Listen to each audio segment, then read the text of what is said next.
عبیدہ بن جراح رضی اللہ عنہ اور حضرت عثمان غنی رضی اللہ عنہ یہ دونوں جلیل القدر صحابی تھے۔ ایک بار کا واقعہ ہے کہ ابو عبیدہ بن جراح نے عثمان غنی سے کہا کہ میں 3 چیزوں میں تم سے افضل ہوں۔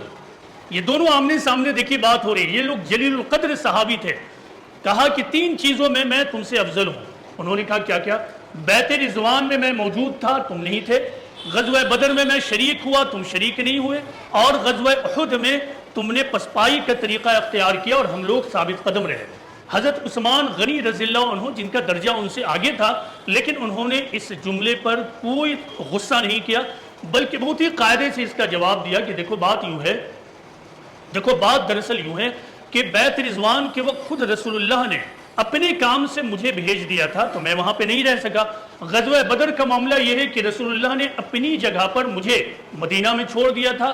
ہاں، جہاں تک غزوہ احد کا تعلق ہے تو اس میں پسپائی کے لیے میں نے اللہ سے معافی مانگ لی اور اللہ نے بھی ہمیں معاف کر دیا ہے۔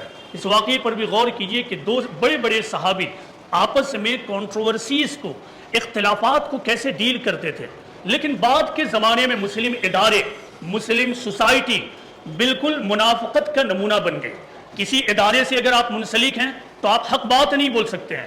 آپ ادارے کے اگر اسٹاف ہیں تو پھر آپ پر جرم ہے کہ آپ کوئی ایسی بات کہہ سکیں جو اس ادارے کی پالیسی کے خلاف ہو، یا پھر وہ ادارہ قرآن اور سنت کے خلاف بھی اگر کام کر رہا ہے تو آپ نہیں بول سکتے، کیونکہ جیسے آپ کہیں گے آپ کو اس ادارے سے برخاست کر دیا جائے گا۔ نتیجہ یہ ہے کہ بعد کے زمانے میں جو مسلم ادارے بنے انہوں نے کوئی بہت زیادہ ترقی نہیں کی۔